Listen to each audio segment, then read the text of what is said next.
காத்திருத்தல் என்ற தலைப்பில் சேலத்தில் நடைபெற்ற ஆசான்மா செந்தமிழன் அவர்களின் கற்போர் குழாம் உரை. நாள் 16/2/2025 ஞாயிற்றுக்கிழமை.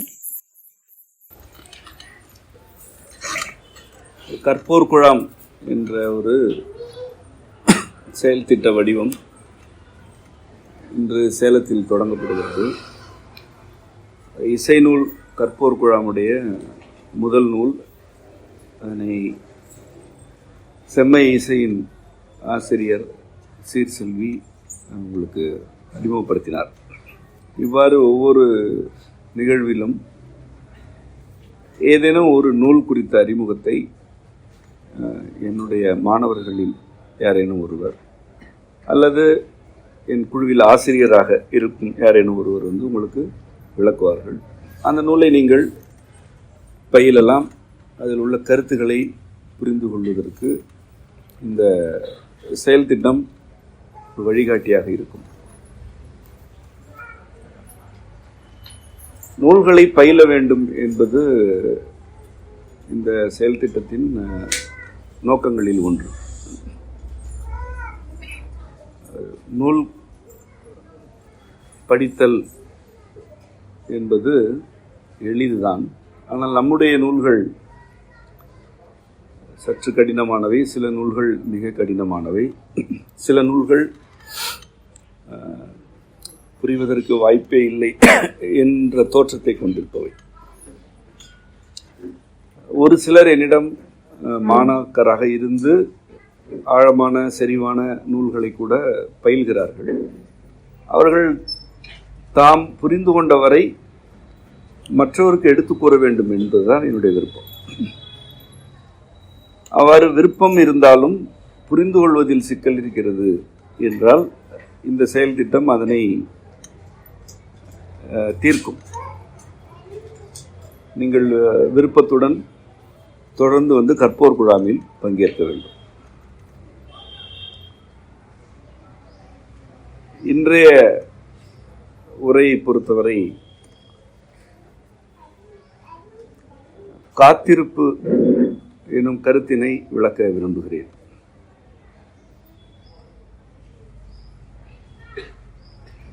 இருத்தல் என்பது தொல்காப்பியத்தில் உள்ள 5 திணைகளில் ஒன்றாகிய முல்லை திணைக்கு உரிய கருத்து. அதனை நாம் உரிப்பொருள் என்று கூறுவோம். அதாவது உரித்தான பொருள். முல்லை திணைக்கு உரிய பொருள் அல்லது உணர்ச்சி இருத்தல். முல்லை எனப்படுவது சமவெளி காடு.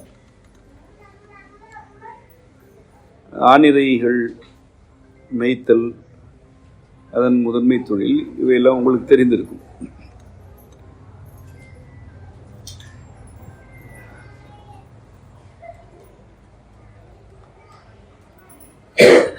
முல்லை நிலத்தில் வேநீர் காலம் கடுமையாக இருக்கும். அதிலும் முதுவேநீர் காலம், அதாவது கடும் வெயில் என்று நாம் அழைக்கிறோம் அல்லவா, அதுதான் முதுவேநீர் காலம். அது மிக கடுமையாக இருக்கும். பின்னர் கார்காலம் தொடங்கும். இந்த கார்காலம் கடுமையாக இருக்கும். அதன் பின்னர் கூதிர் காலம், முன்பனி பின்பனி என்று எல்லா பொழுதுகளுமே சமவெளி காடுகளில் கடுமையானதாகத்தான் இருக்கும். ஆகவே அங்கு வாழ்ந்த மக்கள் ஒரு பொழுது இருக்கும் பொழுது இன்னொரு பொழுதுக்காக காத்திருப்பார்கள். கார்காலம் என்றால் முல்லை நிலத்திற்கு பால் ஊட்டுவதே மழைதான். ஆறுகள் பாய்ந்தால் அதனை நாம் மருதம் என்று அழைக்கிறோம். முல்லை நிலத்திற்கு அடிப்படையே மழைதான். மழை இல்லை என்றால் காடு இல்லை, புல் முளைக்காது, ஆனிரை வளர்ப்பதற்கு வாய்ப்பு இல்லாமல் போகும். முல்லை நிலம்தான் எளிதில் பாலையாகிவிடும். பாலை என்று வறண்ட நிலப்பகுதியாகும் தன்மையுடையது முல்லை நிலம். எப்பொழுது அப்படி ஆகிவிடுமோ என்ற அச்சம் இருக்கத்தான் செய்யும். அவ்வகையில் கார்காலம் மிக இன்றியமையாதது. அது பாலூட்டுவது. கார்காலம் தொடங்கிய பின்னர் மகிழ்ச்சி இருக்கும். ஆனால் கார்காலத்தின் வளர்ச்சி போக்கு கடுமையானதாக இருக்கும். ஆடு மாடுகளை அவிழ்த்து கொண்டு காடுகளுக்கு செல்ல இயலாது, மேய்க்க இயலாது. கடும் மழை இருந்தால் ஆடு மாடுகளுக்கு பிணியும் உடல் நலிவும் கூட ஏற்படும். புல் முளைத்து கிடக்கும், ஆனால் அவை இறை எடுக்காது. ஒரு வழியாக கார்காலம் வளர்ச்சி அடைந்து சிக்கல்கள் இருக்கையில் இது எப்பொழுது முடியுமோ என்று காத்திருப்பது இயல்பு. மழை வேண்டும் என்று வேநீர் காலத்தில் காத்திருந்தார்கள். கார்காலம் வந்ததே என்று மகிழ்ந்தார்கள். மேலும் வர வேண்டும் என்று வேண்டினார்கள். மேலும் வந்தது. மேலும் மேலும் மழை பெய்து கொண்டே இருந்தது. இது எப்பொழுது முடியுமோ என்று ஏங்க தொடங்குகிறார். ஒரு நிலைக்கு பிறகு கார்காலம் நிறைவுக்கு வருகிறது. கூதிர்காலம் என்ற பொழுது தொடங்குகிறது. இந்த கூதிர்காலத்தில் மழையின் சாரல் இருக்கும். மழை முற்றும் நின்று போகாது.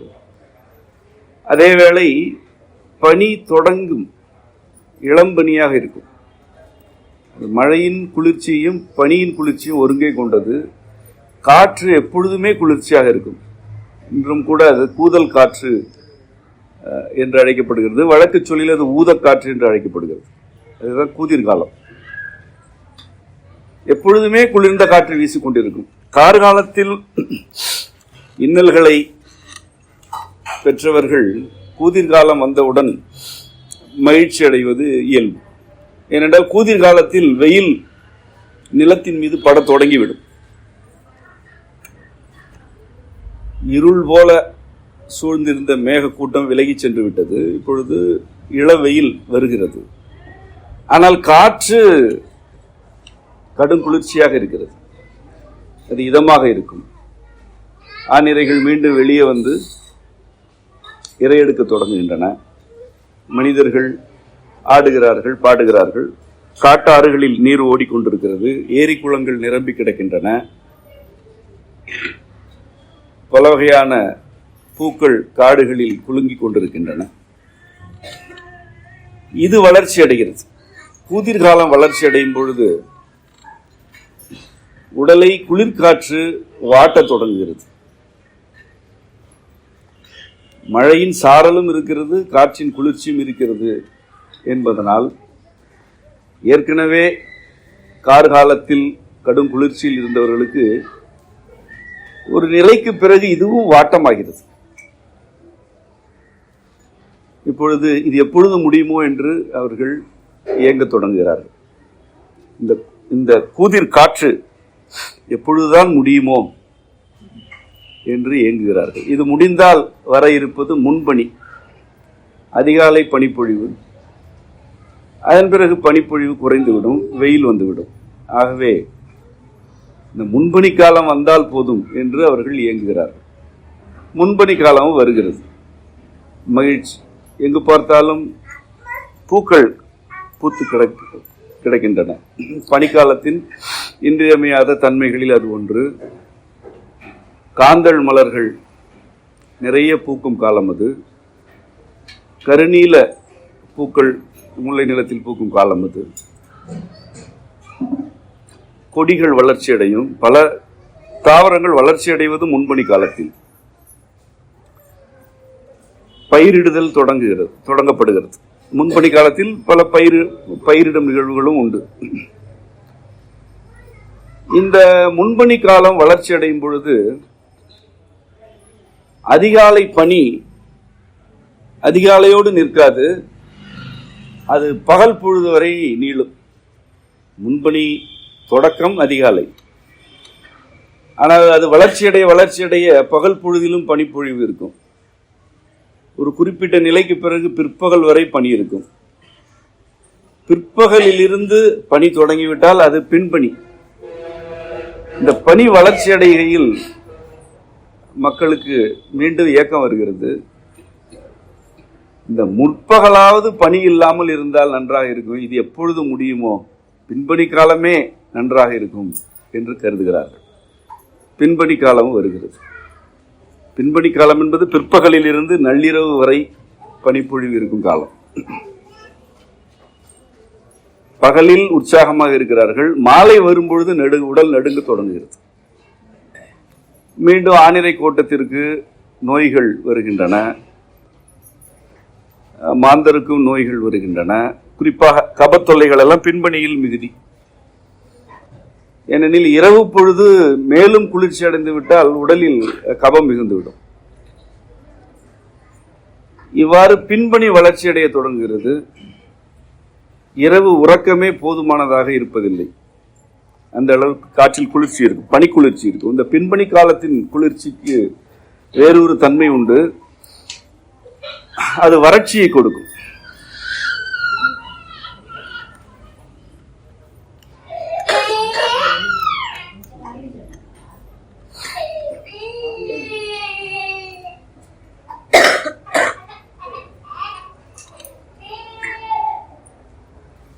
கூதிர் காலத்து பனி மழை நீரின் குளிர்ச்சியும் கொண்டிருக்கும். ஆகவே அது உடலுக்கு கூடுதலான உடலுக்கு தீங்கு விளைவிக்காது. முன்பனி கால பனி தரையில் இருந்து நிலத்தில் உள்ள குளிர்ச்சியை மேலே எடுத்து செல்வது, அது உடலில் வறட்சியை ஏற்படுத்த தொடங்கும்.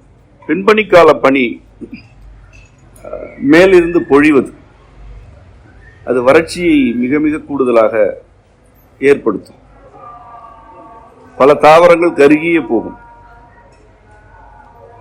சிறந்த சான்று வேம்பு. வேம்பெல்லாம் கருகி போகும், இந்த பனியில் தாங்காது. அவர் பல தாவரங்கள் கருகி போகும். அந்த அளவிற்கு பின்பணி காலத்தின் பனி வாட்டி எடுக்கும். ஏற்கனவே நீர்நிலைகள் எல்லாம் நிரம்பி கிடக்கின்றன அல்லவா? கார்காலமே மழை வாரி வழங்கிவிட்டது. எல்லா நீர்நிலைகளிலுமே நீர் இருக்கிறது. கிணறுகளில் ஊற்று பொங்கி கொண்டிருக்கிறது. பயிரிடும் பணிகள் ஏறத்தாழ நிறைவடைந்து விட்டன. இனிமேல் அறுவடைதான். ஆகவே மனிதர்களுக்கு இயல்பாக என்ன உணர்ச்சி தோன்றும்? தேவைகள் நிறைவேறிவிட்டன, இனிமேல் வெயில் வந்தால்தான் என்ன? மழை வந்தது, ஏரி குளங்கள் நிரம்பிவிட்டன, கிணறு ஊற்றெடுக்கிறது. பனி வந்தது, பூக்கள் எல்லாம் பூத்து குலுங்குகின்றன, காய்க்க தொடங்கிவிட்டன, பிஞ்சுகள் வளர தொடங்கிவிட்டன. பயிர் தொழிலும் அறுவடையை நோக்கி வந்துவிட்டது. காடு புல் மண்டி கிடக்கிறது. இனி பனி எதற்கு? வெயில் வந்தால்தான் என்ன என்று இயங்குகிறார்கள். அப்பொழுது இளவேனில் காலம் தொடங்குகிறது. அது இளம் வெயில். அந்த இளவேனில் காலத்தில் கொண்டாட்டமாக இருக்கிறார்கள். அதேவேளை இளம் வெயில் வந்துவிட்டதனால் நீர்நிலைகளில் பற்றாக்குறை ஏற்பட தொடங்குகிறது. ஏரி குளங்கள் பாதிக்கும் மேற்பட்ட நீரை இழக்கின்றன. நீர் குறைய தொடங்குகிறது. இப்பொழுது அடுத்து முதுவேனில் வருமே என்று காத்திருக்க அஞ்ச தொடங்குகிறார்கள். அந்த அச்சத்திலிருந்து அவர்கள் கார்காலம் எப்பொழுது வருமோ என்று காத்திருக்க தொடங்குகிறார்கள். அடுத்த பொழுது வேண்டாம் என்று கருதுகிறார்கள். ஆனால் அடுத்த பொழுதாகிய முதுவேனில் வந்தால்தான் மழை வரும், கார்காலம் வரும். விளைவாக இளவேநீர் காலத்தின் ஒரு பகுதியையும் முதுவேநீர் காலம் முழுமையையும் காத்திருப்பு என்ற ஒரு உணர்ச்சியிலேயே கழிக்கிறார்கள். கார்காலம் வருகிறது. கார்காலம் வந்தவுடன் கொண்டாடுகிறார்கள். பின்னர் நான் கூறியவாறு காலம் சுழல்கிறது, உணர்ச்சிகளும் சுழல்கின்றன. முல்லை நிலத்திற்குரிய உணர்ச்சி என்று இருத்தல் வைக்கப்பட்டதற்கு இது ஒரு அடிப்படையாக இருக்கலாம் என்று நான் கருதுகிறேன். இவ்வாறான காத்திருப்பு வேறு நிலப்பகுதிகளுக்கு இல்லை. நெய்தல் என்றால் எப்பொழுதுமே கடலில் வளம் குறைவதில்லை. தொழிலுக்கு செல்லலாம், செல்லாமல் இருக்கலாம். ஆனால் வேறு பெரிய சிக்கல்கள் இல்லை. மருது நிலம் எங்கிருந்தோ புனல் நீரை, அதாவது ஆற்று நீரை கொண்டு வந்து விடுகிறது. ஆகவே அவர்களுக்கு எந்த சிக்கலும் இல்லை. அவர்கள் ஊரில் மழை பெய்யவில்லை என்றாலும் எங்கோ பெய்யும் மழை அவர்களுக்கு வந்து சேர்ந்து விடுகிறது. எந்த பருவமாகினும் அவர்கள் ஒரு நிலைநிறுத்தம் கொண்ட வாழ்க்கையை மேற்கொள்கிறார்கள். குறிஞ்சி ஆகச் சிறந்தது கருமையான மலைகள், அடர்ந்த காடுகள், அங்கு எப்பொழுதுமே இளவெயில் இருக்கும், எப்பொழுதுமே இளம் பனி இருக்கும், எப்பொழுதுமே தூறலும் சாரலும் இருக்கும். கடுமழை பொழிந்தாலும் எதுவும் தேங்காது. இப்படி வெவ்வேறு நிலப்பகுதிகளில் உள்ள பொழுதுகள் இடர் குறைவானவையாக இருக்கும்போது, இந்த முல்லை நிலம் மட்டும் இது வந்தால் அது வேண்டும், அதுவும் வந்தால் வேறு வேண்டும் என்று கேட்கும்படியாக இருக்கிறது. ஆகவே இந்த முல்லை நில மாந்தருடைய அடிப்படை உணர்ச்சியாக இருத்தல் கூறப்பட்டிருக்கலாம் என்று நான் கருதுகிறேன். இங்கு ஏன் இந்த சான்றினை முன்வைத்தேன் என்றால், நீங்கள் எதற்காகவோ காத்திருக்கையில் ஏற்கனவே கேட்டு பெற்ற ஒன்றிலிருந்து விலகுகிறீர்கள் என்பதனை புரிந்து கொள்ள வேண்டும் என்பதற்காக. நீங்கள் ஏற்கனவே எதனை அடைந்திருக்கிறீர்களோ அது கடும் வெயில் என்று ஆகிவிட்டதனால் கார்காலம் வேண்டும் என்று காத்திருக்கிறீர்கள். கார்காலம் வந்தால் என்ன செய்ய போகிறீர்கள்? இது கடுமையாக இருக்கிறது என்று அடுத்த பொழுதை வேண்டப் போகிறீர்கள். இனி எதையுமே வேண்ட மாட்டேன், இனி எதற்காகவும் காத்திருக்க மாட்டேன் என்ற நிலைக்கு ஒருவேளை உண்மையிலேயே நீங்கள் வந்துவிட்டால் இந்த உரை உங்களுக்கு தேவையே இல்லை. எதற்குமே காத்திருக்காமல் இருக்க இயலுமா? அப்படித்தான் இருக்க இயலும், அதுதான் இயல்பு. ஆனால் மனிதர்கள் எதற்காகவோ காத்திருப்பதை வழக்கமாகிவிட்டார்கள். காத்திருக்க கூடாது என்பது கருத்தல்ல, எப்படி காத்திருக்க வேண்டும் என்பதுதான் கருத்து. காத்திருப்பு என்பது இரண்டு சொற்களை கொண்டது. ஒன்று காத்தல், இன்னொன்று இருத்தல். முல்லை நிலத்திற்குரிய உரிபொருள் காத்திருப்பல்ல, இருப்பு, இருத்தல். இருத்தல் இருத்தல் என்றால் என்ன? எதுவாகினும் எது நேர்ந்தாலும் தன் நிலையை விட்டுத்தராத தன்மை. நான் இருக்கிறேன், என் இருத்தல் கேள்விக்குள்ளாகாது என்பதனை நீயே ஒப்புக்கொண்டால் நீ இருக்கிறாய். நான் இருக்கிறேன், நான் இருப்பேன், எதுவாகினும் நான் இருக்கிறேன் என்பதுதான் இருத்தல். இதில் காப்பு என்ற சொல் முன்னோட்டாக வந்துதான் அது காத்திருத்தல் என்று ஆகிறது. அது என்ன? காத்து இருத்தல் என்றால் எதையோ காத்து கொண்டு இருத்தல். எதனை காத்து கொண்டு இருக்க வேண்டும்? பலவற்றை காத்து கொண்டு இருக்க வேண்டும். இந்த உரையில் நான் குறிப்பிட விரும்புவது விருப்பத்தை காத்து வைத்திருத்தல், விருப்பத்தை காத்து கொண்டு இருத்தல். எது விருப்பமோ அதனை அப்படியே காத்து கொண்டு இருக்க வேண்டும், அதான் காத்திருப்பு. நீங்கள் காலம் என்ற கருத்தை எளிதில் கடந்து போகிறீர்கள். நான் கூட நாட்காட்டிகள் கிழிக்கப்படுவதை பார்க்கும் பொழுது இந்த மனித நடைமுறைகளின் வேடிக்கை என்றுதான் அதனை பார்க்கிறேன். செம்மைவனத்தில் ஒரு நாட்காட்டி தொங்குகிறது. சிறுவர்கள் ஒரு தாளை கிழித்து அடுப்பில் போடுகிறார்கள், அது குப்பையில் போடுகிறார். ஒரு நாள் முடிந்துவிட்டது, பிரிதொரு நாள் தொடங்கிவிட்டது என்பதனை மிகவும் எளிமைப்படுத்தப்பட்டிருக்கிறது. அப்படி நாட்காட்டி வைத்துக் கொண்டிருப்பது குற்றம் அல்ல. எந்த செயல் எவ்வாறு இருக்கிறது என்பதில் எந்த சரி தவறும் இல்லை. அந்த செயலுக்கு பின்னால் என்ன கருத்து இருக்கிறது என்பதுதான் நான் நோக்குவது அல்லது நான் புரிந்து கொள்ள விரும்புவது. இன்றைக்கு காலம் எவ்வாறு புரிந்து கொள்ளப்படுகிறது? அது ஒரு நாட்காட்டியின் தாள் என்ற அளவில் இருக்கிறது. ஒரு கடிகாரத்தின் முள்ளாக அல்லது சில எண்களாக இருக்கிறது.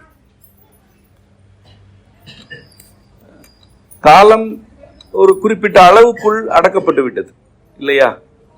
உங்கள் எல்லோருக்குமே ஒரு நாளுக்குரிய அட்டவணை எண்ணத்தில் இருக்கிறது.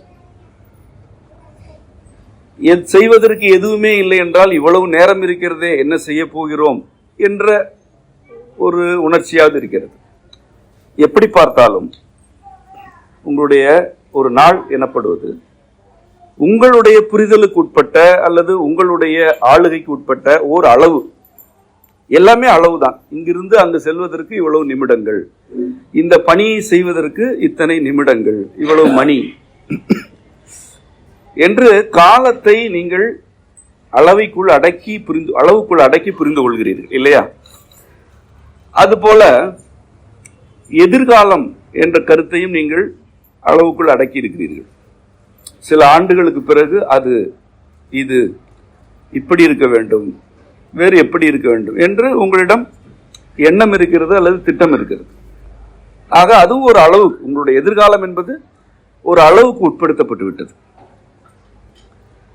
கடந்த காலத்தின் நினைவுகள் அளவுக்குள் இருக்கின்றன. நான் அந்த 5 ஆண்டுகள் அப்படி இருந்தேன், இந்த 7 ஆண்டுகள் இப்படி இருக்கிறேன் என்று அதற்கு ஒரு அளவு இருக்கிறது.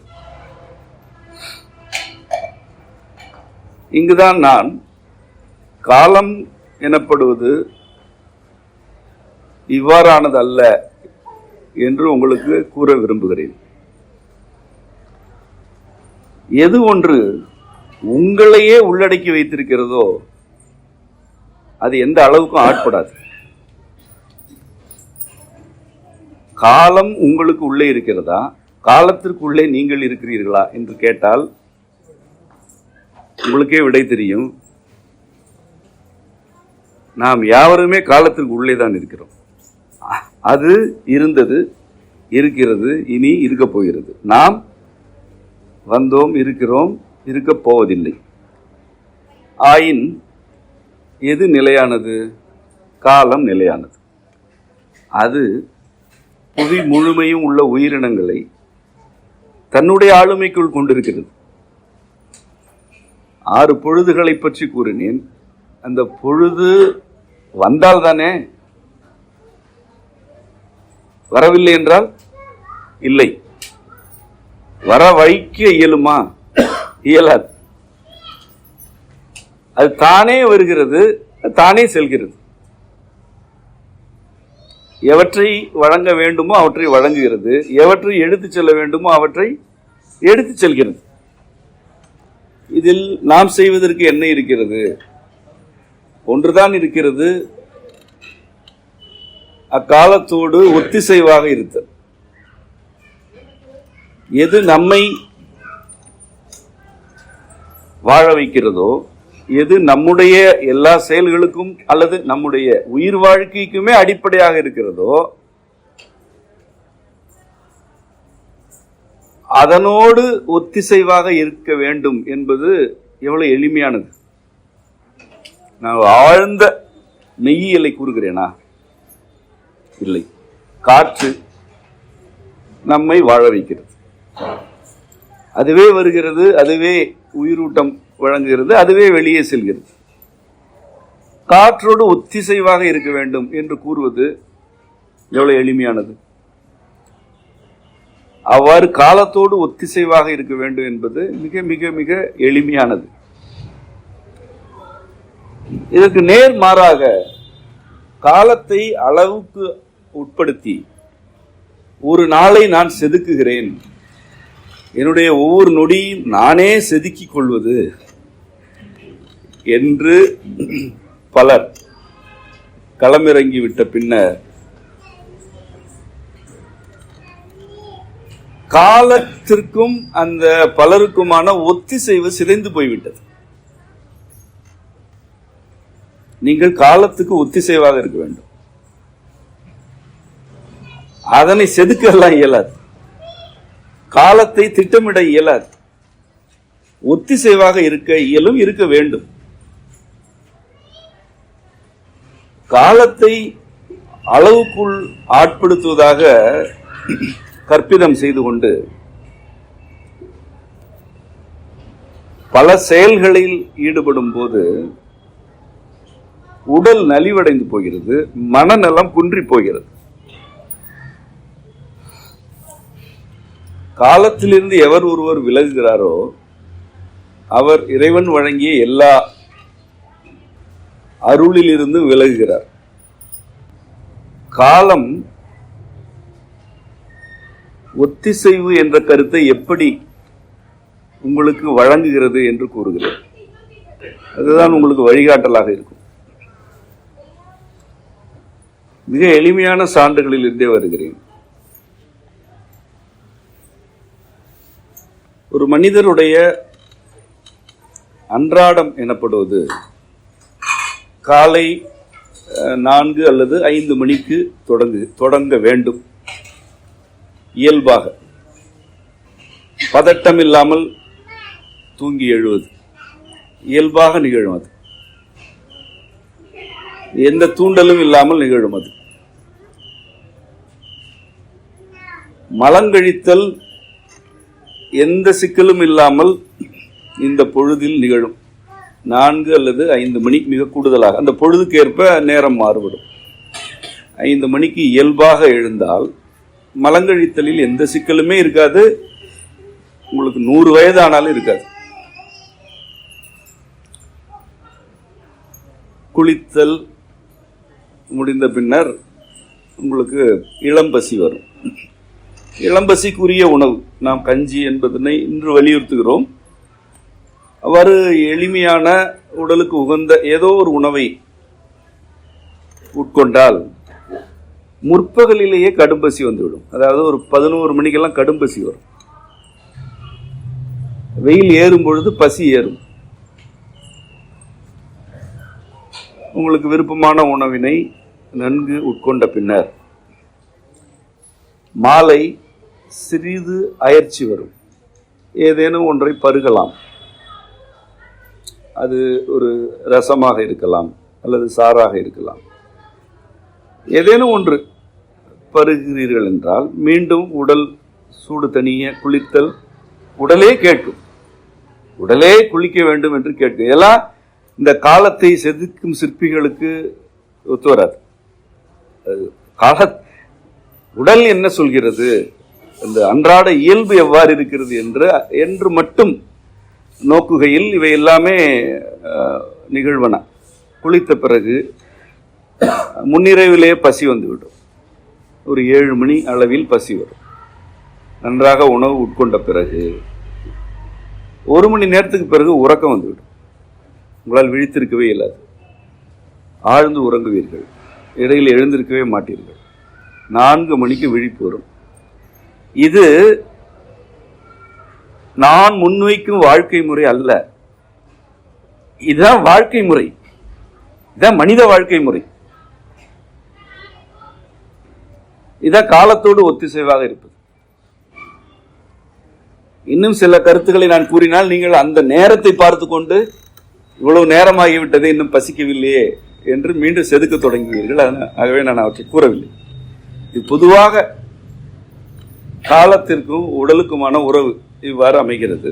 பொழுதுகளுக்கு ஏற்ப இதில் ஏற்ற இறக்கங்கள் இருக்கும். கடும் பனிக்காலம் என்றாலோ காடுகாலம் என்றாலோ சிறிய மாறுபாடுகள் இருக்கும். அதனை எளிதில் புரிந்து கொள்ளலாம். நீங்கள் ஒத்திசைவாக இருப்பீர்கள் என்றால் இது உங்களுக்கு ஒரு அருள். ஒரு நாள் உங்களுக்கு இவ்வாறு இருக்கிறதா, காலை பொழுது இவ்வாறு விடுகிறதா, இப்படியெல்லாம் பசி எடுக்கிறதா, இப்படியெல்லாம் மலம் நீங்குகிறதா, உறக்கம் அமைகிறதா என்று உங்களை நீங்களே பார்த்துக் கொள்ளுங்கள். இல்லை என்றால் அதுக்கு என்ன அடிப்படை காரணம்? ஒரு நாள் உங்களால் திட்டமிடப்படுகிறது. அதாவது ஒரு நாள் உங்களுடைய அளவுக்கு உட்படுத்தப்படுகிறது. நீங்கள் அளந்து வைப்பதாக நினைத்துக்கொண்டு எதனை கட்டுப்படுத்துகிறீர்கள் என்றால் நேரத்தை கட்டுப்படுத்துகிறீர்கள். நேரம் என்பது சிறிய பகுப்பு, காலத்தின் ஒரு சிறிய பகுப்பு நேரம். அதனை கட்டுப்படுத்துகிறீர்கள். ஆனால் உண்மையில் நீங்கள் நேரத்தை கட்டுப்படுத்தவில்லை. நேரத்திற்கு உங்கள் உடலை கட்டுப்படுத்துகிறீர்கள். நேரத்தை எல்லாம் கட்டுப்படுத்த இயலாது, அது ஓடிக்கொண்டே இருக்கும். நீங்கள் உங்களுடைய உடலையும் மன உணர்ச்சிகளையும் அந்த நேர ஓட்டத்திற்கு உள்ளே அடக்குகிறீர்கள். ஆனால் என்ன கருதுகிறீர்கள் என்றால் காலத்தையே திட்டமிட்டு வாழ்வதாக கருதி கொண்டிருக்கிறீர்கள். அது எப்படி காலத்தை திட்டமிட இயலாது. உங்கள் உடலை வதைத்துக் கொள்ளலாம், உங்களை நீங்களே துன்புறுத்திக் கொள்ளலாம், அல்லது உங்களை நீங்கள் அடக்கிக் கொள்ளலாம், உங்களை நீங்களே ஆட்சி செய்யலாம். காலத்தை ஆட்சி செய்ய இயலாது, ஒரு நொடியை பிடித்து நிறுத்த இயலாது. இந்த ஒத்திசைவாக வாழும் வாழ்க்கையில் காத்திருப்பு இயல்பானதாக இருக்கும். மனிதர்கள் ஒத்திசைவாக வாழ்ந்தபோது அவர்களுடைய வாழ்நாளில் ஒரே ஒரு வீடு கட்டுவார்கள். அந்த வீடு அவர்கள் காலம் முழுவதும் இருக்கும். சில வேளைகளில் அவர்களுடைய அடுத்த தலைமுறையினருக்கும் இருக்கும். மிக குறைவாக 40-50 ஆண்டுகளுக்கு அந்த வீடு தெளிவாக உறுதியாக இருக்கும். ஆனால் அந்த ஒரு வீடு கட்டுவதற்காக அவர்கள் பல ஆண்டுகள் காத்திருப்பார்கள். இன்னும் 20 ஆண்டு கழித்து ஒரு வீடு கட்ட வேண்டும் என்றால் இப்பொழுதிலிருந்து காத்திருக்க தொடங்குவார். அதற்கு பேர் தான் உண்மையிலே காத்திருப்பு. அந்த இருத்தல் காக்கப்படுகிறது, அதுதான் காத்திருப்பு என்று கூறினேன் அல்லவா? இவர்கள் எதனை காக்கிறார்கள்? ஆழ்ந்த விருப்பத்தை காக்கிறார்கள். அந்த விருப்பத்தை காத்தல் என்பது என்ன தெரியுமா? எதுவுமே செய்யாதிருப்பதல்ல. அந்த விருப்பம் ஈடேற வேண்டும் என்பதற்காக வினையாற்றி கொண்டே இருப்பது, வினைப்பட்டு கொண்டே இருப்பது. ஒரு நிலம் வாங்க வேண்டும், அந்த நிலம் எங்கெல்லாம் இருக்கிறது, எங்கெல்லாம் நம்மால் வாங்க இயலும், அல்லது நமக்கு எங்கு வாங்க வேண்டும் என்று விருப்பம் இருக்கிறது,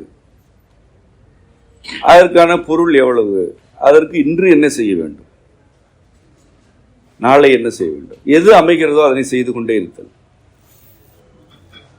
உபரியாக இருக்கும் பொருளை சேமித்தல், சேர்த்து வைத்துக் கொண்டே இருப்பார்கள்.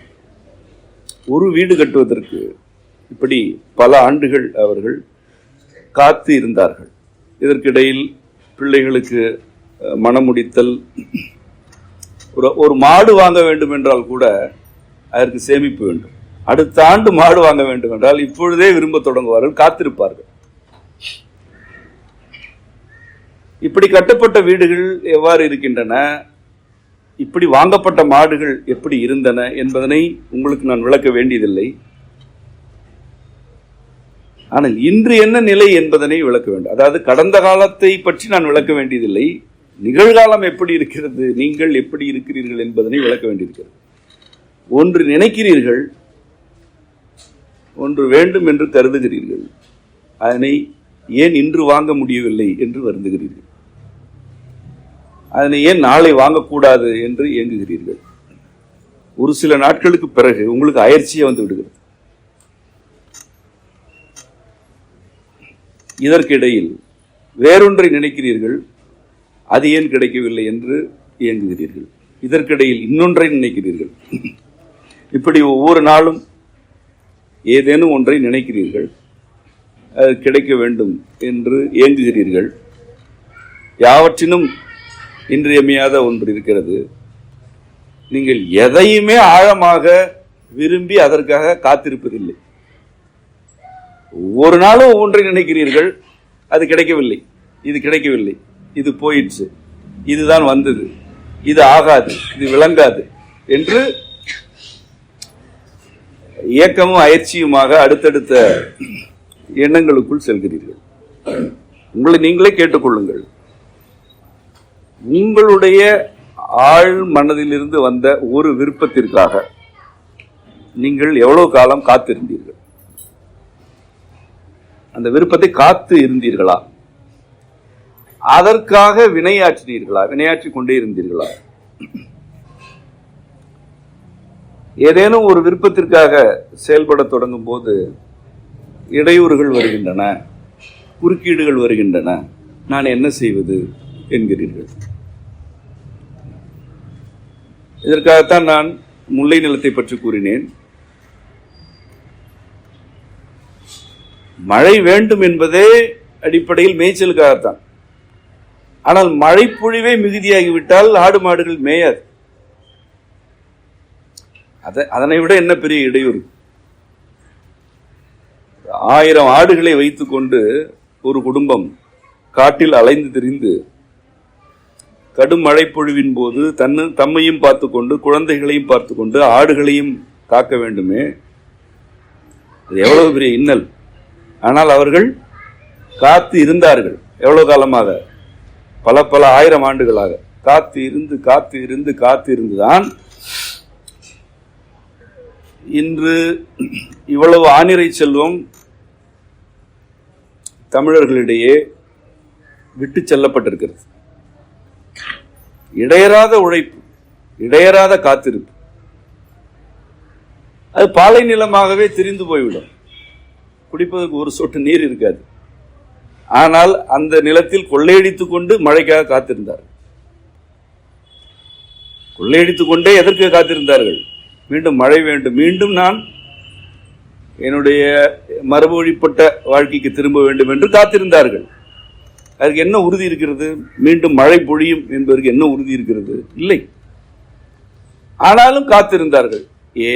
ஏனென்றால் ஒத்திசைவாக இருப்பதுதான் இயல்பு என்பதனை அவர்களுக்கு யாரும் கற்பிக்க தேவையில்லை. இயல்பாகவே தெரியும். காலம் எதனை கொண்டு வருகிறதோ அதற்கு ஒத்திசைவாக இருக்க வேண்டும். காலத்தை நாம் திட்டமிட இயலாது, காலத்தை நாம் கட்டுப்படுத்த வாய்ப்பில்லை என்பது அவர்களுக்கு தெரியும். அவ்வாறு தெரிந்த பின்னர் அவர்கள் ஏதும் செய்யாமல் இருப்பதில்லை. எது விருப்பமோ அதற்காக வினையாற்றி கொண்டே இருந்தார்கள். இதுதான் காத்திருப்பு. நீங்கள் எதனை விரும்புகிறீர்களோ அதனை நோக்கி வினையாற்ற வேண்டும். ஒரு துளியாவது வினையாற்ற வேண்டும். ஒவ்வொரு நாளும் வினையாற்ற வேண்டும். அவ்வாறு வினையாற்றுகையில் அந்த இருப்பு காக்கப்படுகிறது. வினையாற்றவே இல்லை, அப்படியே இருக்கிறார் ஒருவர் என்றால் அவர் இருக்கிறார், காத்திருக்கவில்லை. இதுதான் வேறுபாடு.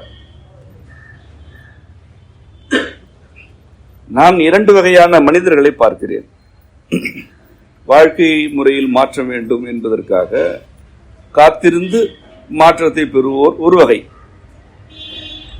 நான் வாழ்க்கை மாற வேண்டும் என்று விரும்புகிறேன், விரும்பிக் கொண்டே இருக்கிறேன், ஆனால் எதுவுமே நிகழவில்லை என்போர் இரண்டாவது வகை. இந்த எதுவுமே நிகழவில்லை என்கிறார்கள் அல்லவா, அவர்கள் காத்திருக்கவில்லை, அவர்கள் இருக்கிறார்கள். எப்படி இருக்கிறார்கள்? ஏற்கனவே இருக்கும் சேமிப்பை எல்லாம் கரைத்து கொண்டு இருக்கிறார்கள். சுற்றத்தாரிடம் அவப்பெயர் வாங்கும்படியாக எதிலுமே ஈடுபடாமல் இருக்கிறார்கள். நேரடியாக மரபு வாழ்வுதான், இதற்கு இடையில் எதுவும் கிடையாது என்று எதுவும் செய்யாமல் இருக்கிறார்கள். சுருக்கமாக எதுவும் செய்வதில்லை, ஆனால் இருக்கிறார்கள். இது காலத்தின் ஒத்திசைவு பற்றிய அக்கறை இல்லாத தன்மை. இந்த காலத்தில் இவர்கள் அனைவருக்குமே எவ்வளவோ வாய்ப்புகள், எவ்வளவோ வழிகள் வந்தன, போய்விட்டன. ஒருவர் வினையாற்ற வேண்டும் என்ற விருப்பத்தில் இருக்கும் பொழுது எதிரே சிறு துளை இருந்தால் அது ஒரு பேர் உலகமாக அவருக்கு தெரியும். ஒரு பெரிய உலகம் திறந்து விட்டது என்று அவர் மகிழ்வார். அத்துளைக்கு உரிய செயல்களில் அவர் ஈடுபடுவார். அதன் பின்னர் தான் பெரிய வாயில் திறக்கும். இது மிகவும் இன்றியமையாத, நீங்கள் நன்கு புரிந்து கொள்ள வேண்டிய ஒரு கருத்து. நீங்கள் பயிரிடுகிறீர்கள், கோடை கடுமையாக இருக்கிறது. ஒரே ஒரு துளி உங்கள் மீது விழுந்தால் அதனை நீங்கள் எப்படி உள்வாங்குகிறீர்கள்? ஒரு துளி விழுந்தது, அதன் பிறகு எதுவும் இல்லை, இரண்டாவது துளியே இல்லை. நான் கூறுகிறேன், நான் இருக்கிறேன் என்ற இறைவனின் அருள் வாக்கு. நான் இருக்கிறேன், என்கிறான் இறைவன். இந்த ஒரு துளியை வைத்துக் கொண்டு பயிரிட முடியுமா என கேட்கிறீர்கள். இயலாது. ஆனால் கடுங்கோடையிலும் ஒரு துளியை உன் மீது தூவினேன் அல்லவா, இது நானே உன்னை காக்கிறேன் என்பதனை உனக்கு உணர்த்துவதற்கானது. ஆகவே இன்று நீ எதனை செய்ய வேண்டுமோ அதனை செய்து கொண்டே இரு என்ற வாக்கு. அதுதான் இறைவனுடைய வாக்கு. மிக பெரும்பகுதியினர் என்ன செய்கிறார்கள்? ஒரே ஒரு துளி விழுந்தது, அவ்வளவுதான். மேகம் வந்தது, போய்விட்டது, கூடியது, கலைந்து விட்டது என்று வானத்தை பார்த்து அறிக்கை படித்துக் கொண்டிருப்பார்கள். நான் கடந்த கடுங்கோடையில் இதனை பார்த்தேன். கடந்த கோடை எவ்வாறு இருந்தது என்று உங்கள் அனைவருக்கும் தெரியும். அது மறந்திருக்காது. அதனையே மறக்கும்படி இன்னும் பல கோடைகள் இருக்கின்றன. இதுவரை அது மறந்திருக்காது. அந்த கடும் கோடையில் பல ஊர்களில் நான் சென்று தங்கிய ஊர்களில் எல்லாம் மேகக்கூட்டம் வந்தது, மழை பொழியவில்லை. ஒரு குறிப்பிட்ட ஊருக்கு நான் சென்றிருந்த பொழுது மிக கடுமையான கோடை. அது மிக மிக மிக பொறுத்து அந்த மலை குன்றுகளை பார்க்கும் பொழுதெல்லாம் மனம் நொந்தே போனது. அப்படி ஏறத்தாழ கருகி போய்விட்டனவோ என்ற நிலையில் இருந்தன தாவரங்கள், மலைக்குன்று தாவரங்கள். அப்படிப்பட்ட கோடையில் ஒரு மேகக்கூட்டம் மாலை நேரம் வந்தது, கலைந்து சென்று விட்டது. மேகம் வந்தது, கலைந்து சென்று விட்டது. சில துளிகள் விழுந்தன, நின்று போயின. அந்த நிலையில் என்னோடு இருந்தவர் அந்த மேகக்கூட்டத்தை பார்த்து உற்சாகம் அடைந்தார். ஏனென்றால் அந்த மேகக்கூட்டத்தை காண்பதே அரிது. ஒரு மின்னல் வெட்டியது, மறைந்தது. அந்த மின்னல் வெட்டுவதை பார்த்தும் உற்சாகம் அடைந்தார். அப்பொழுதே கருதினேன், அவரிடம் கூறினேன், இன்று உறுதியாக மழை வந்துவிடும் என்று. அதன் பிறகு மழை, பெருமழை கொட்டியது. இதே சூழலை நான் பல ஊர்களில் அல்லது பல மனிதர்களோடு சந்தித்திருக்கிறேன். என்ன செய்வார்கள் தெரியுமா? இப்படித்தான் மேகம் வரும், கலைந்து விடும் என்பார்கள். அதே போல் கலைந்து போகும். நான் சொன்னேன் இல்லையா என்பார். அதான் இவருடைய வாக்கு பலித்து விட்டது. இது என்ன உன்னோட வாக்கு? மேகம் வரும் பொழுதே இது கலைந்து விடும் என்று சொல்கிறாயே, இது ஒரு வாக்கா? நீலவானம் தெரிகிறது, வெயில் கொளுத்துகிறது.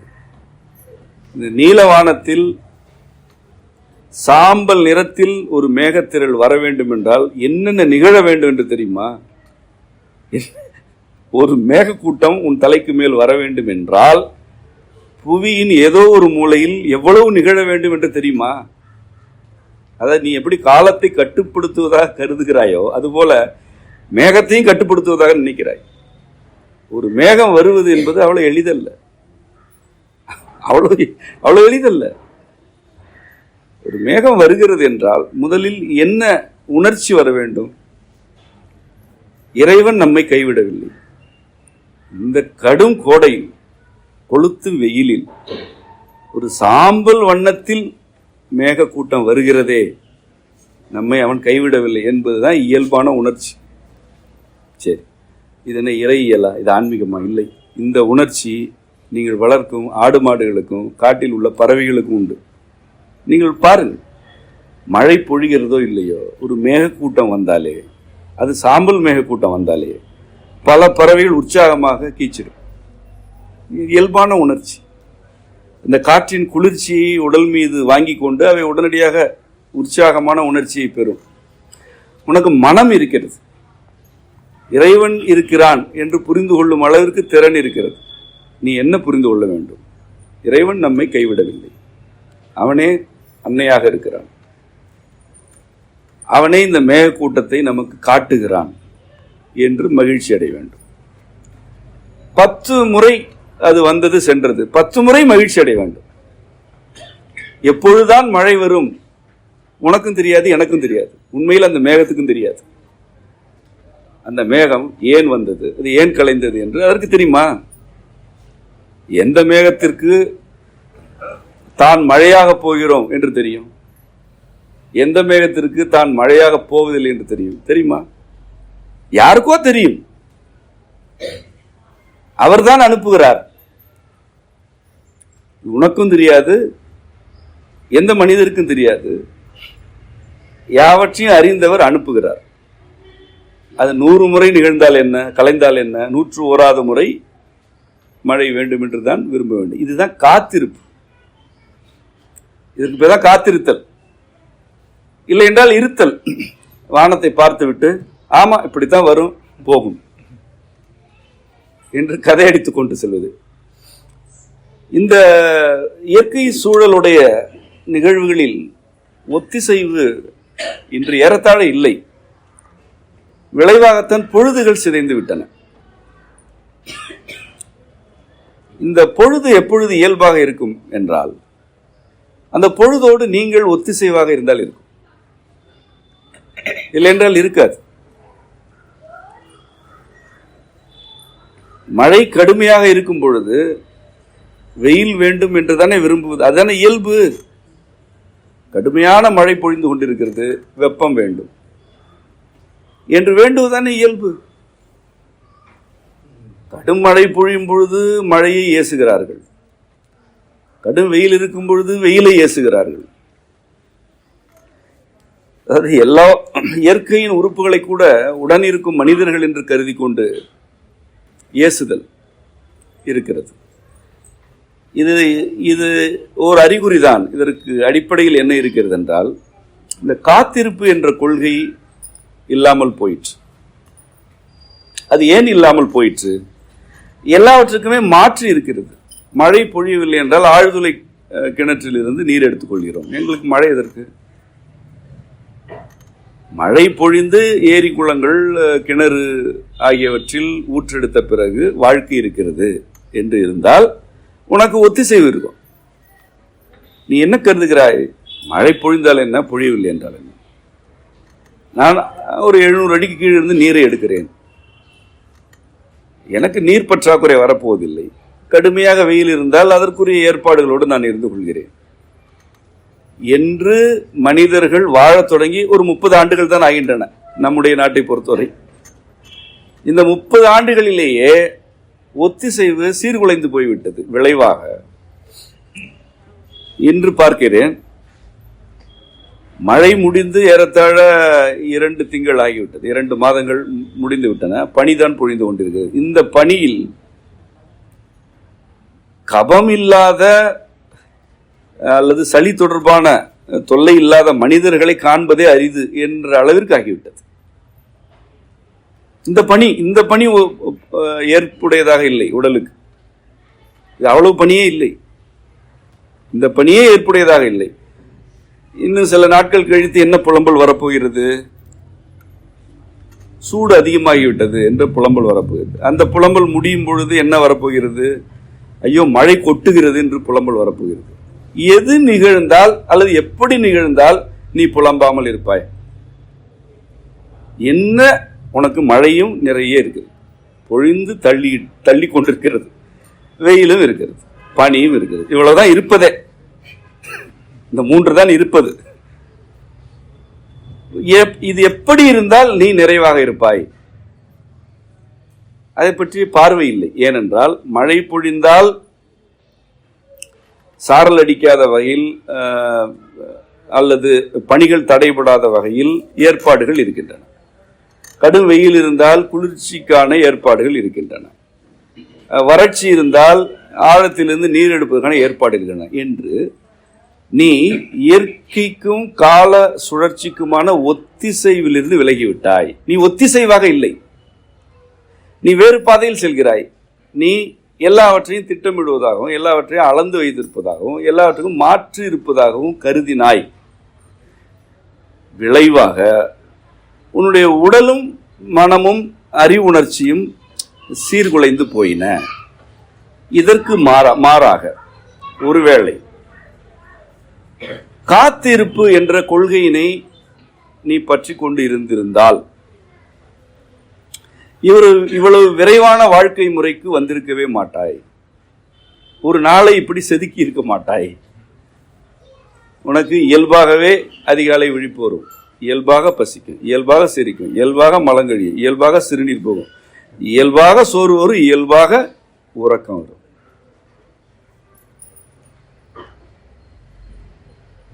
இந்த இயல்புத்தன்மை அதுவாக மாறவில்லை, நீயே உன்னை திருத்திக் கொண்டாய். இப்பொழுது நான் கூறுகிறேன் நல்ல வாழ்ந்த கருத்து உங்களுக்கு புரிகிறது.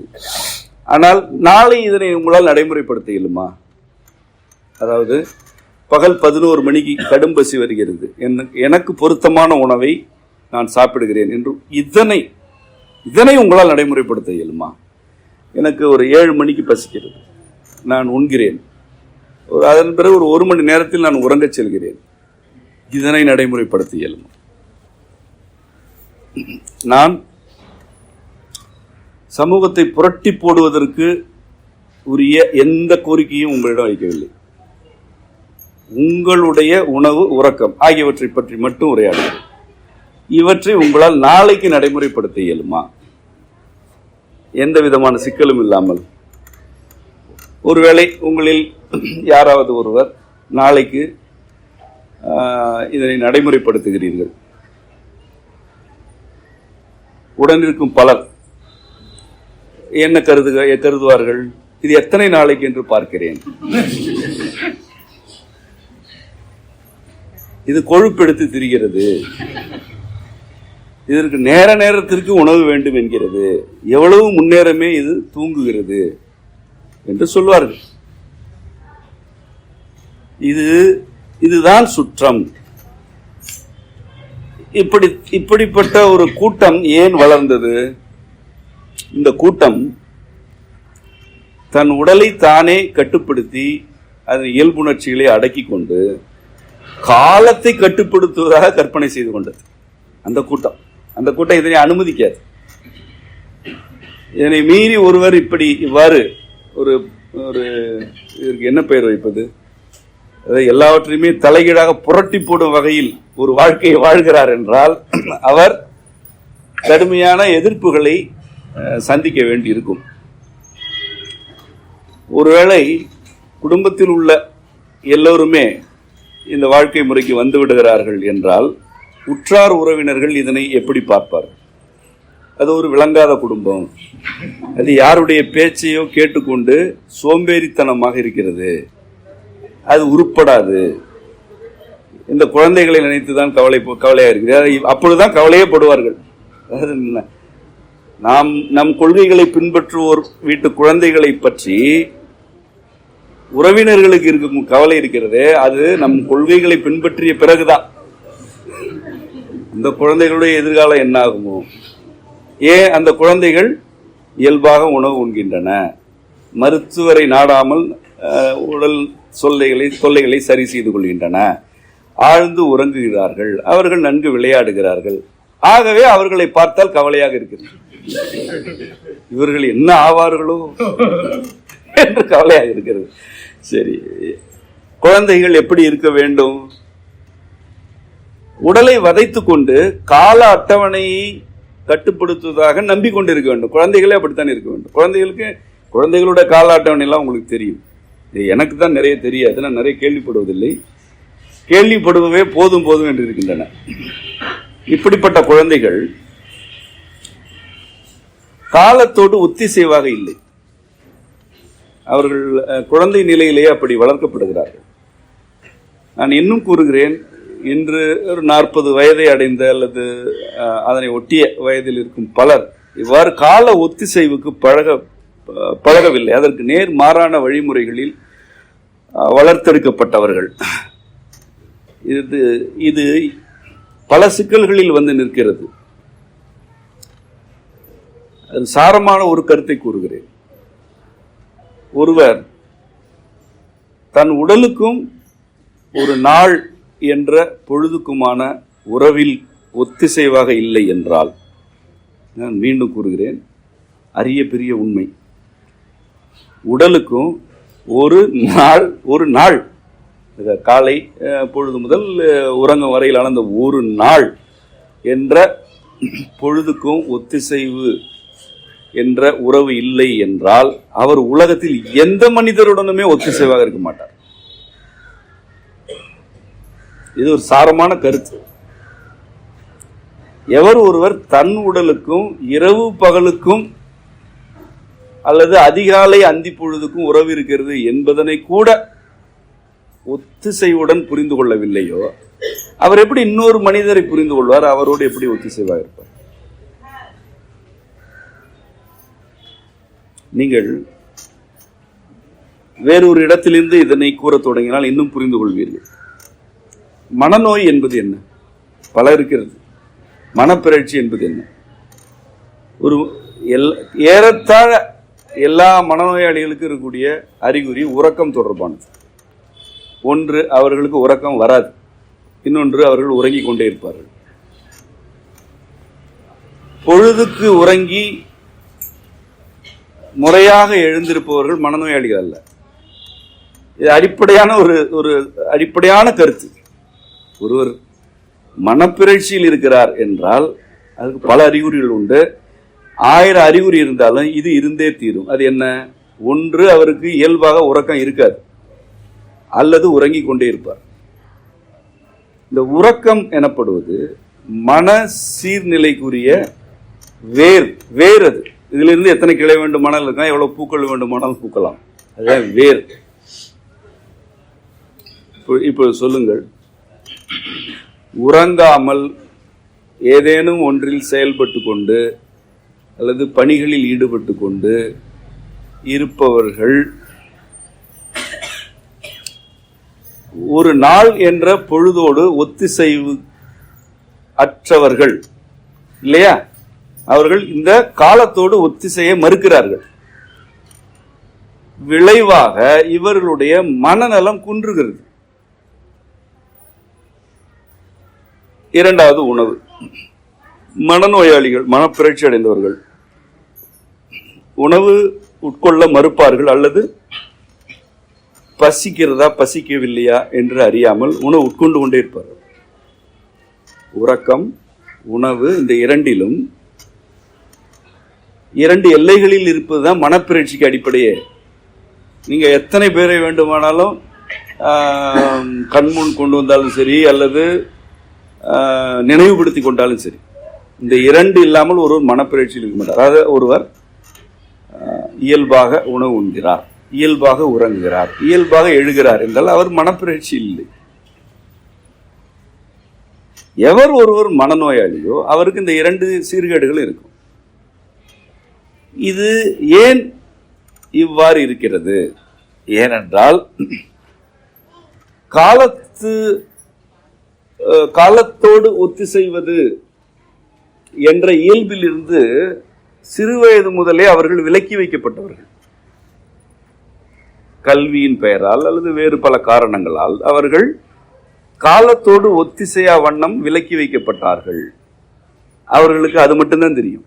அவர்களுக்கு என்ன தெரியும் என்றால், ஒரு நாளை இப்படியெல்லாம் திட்டமிடலாம், இந்த திட்டமிடல்கள் வழியாக இவ்வளவு மதிப்பெண் பெறலாம், பொருள் ஈட்டலாம், நற்பெயர் பெறலாம், புகழ் பெறலாம் அல்லது உற்சாகம் அடையலாம். ஏதோ ஒரு விளைவிற்காக, அது ஒரு உணர்ச்சி விளைவாக இருக்கலாம், பொருள் விளைவாக இருக்கலாம், ஒரு பணி உயர்வாக இருக்கலாம், ஏதோ ஒன்று ஒரு விளைவிற்காக காலத்தை, அதன் போக்கினை மறுத்துவிட்டு தன்னைத்தானே சிதைத்துக் கொள்பவர்கள்தான் இவ்வாறான மனப்பிறழ்ச்சி நோய் என்ற அளவிற்கு வளர்ந்திருக்கிறார்கள். இதனை குடும்பம்தான் கற்றுக் கொடுத்தது. அதுதான் கொடுமை. கொடுமை எதனை கற்றுக் கொடுத்தது? கண் விழித்து படி என்பதனை கற்றுக் கொடுத்தது. ஏன் கண் விழித்து படிக்க வேண்டும்? உங்களுடைய அளவுக்கே வருகிறேன். 24 மணி நேரம். எனக்கு இப்படி பேசுவது பிடிக்காது, ஆனால் நான் உரையாட வேண்டும் அல்லவா? சமூகத்தில் இருக்கும் சொற்களை எடுத்துக்கொள்கிறேன். 24 மணி நேரம். சரி, 24 மணி நேரத்துக்கு நீங்கள் ஏற்கனவே ஒரு இலக்கணம் வைத்திருக்கிறீர்கள். 8 மணி நேர உழைப்பு, 8 மணி நேர உறக்கம், 8 மணி நேர ஓய்வு. இதெல்லாம் இல்லை என்பது உங்களுக்கே தெரியும். ஆனால் அப்படிதான் பேசிக் கொண்டிருப்பீர்கள். சரி, ஒரு குழந்தைக்கு 8 மணி நேரம் உறக்கம் வேண்டும் அல்லவா? வேண்டும் தானே? ஏன் கண் விழித்து படிக்க வேண்டும்? ஏன் கண் விழித்து படிக்க வேண்டும்? விழித்திருக்கும் போது படிக்க வேண்டும். கண் விழித்து ஏன் படிக்க வேண்டும்? 8 மணி நேரம் உறக்கம் வேண்டும் அல்லவா? ஒரு குழந்தை 8 மணிக்கு உறங்க சென்றால் 4 மணி முதல் 5 மணிக்கு அதுவே எழும். எல்லா குழந்தைகளும் இன்று எழுகின்றன, நீங்கள் தலையிடும் வரை. எல்லா குழந்தைகளுமே உறங்க மறுக்கும்.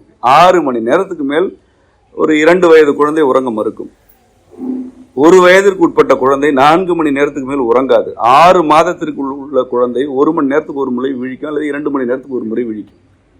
இந்த உறக்க காலம் வளர்ச்சி அடைவதற்கும் மனநிலை வளர்ச்சிக்கும் உடல் வளர்ச்சிக்கும் நேரடியாக உறவு இருக்குது. இதெல்லாம் ஒத்திசைவு.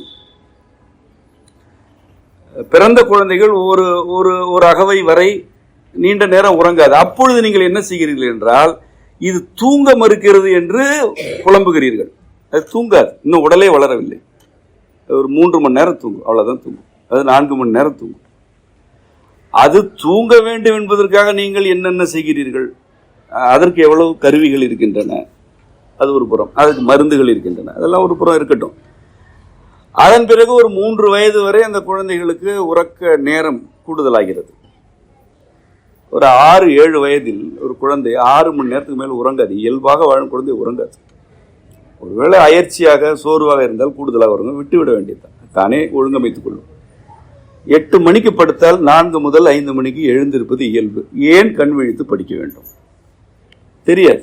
கண் விழித்து படிப்பதுதான் சிறந்த முயற்சி, ஒரு குழந்தைக்கு இலக்கணம் என்று வைத்திருக்கிறது. இந்த 8 மணி நேரம் உழைப்பு என்பது 8 மணி நேரம் ஒரு குழந்தைக்குரிய கல்வி தானே. 8 மணி நேரம் உழைப்பு என்பது என்ன? அவர்கள் என்ன உழைக்க போகிறார்கள்? அவர்கள் கல்வி.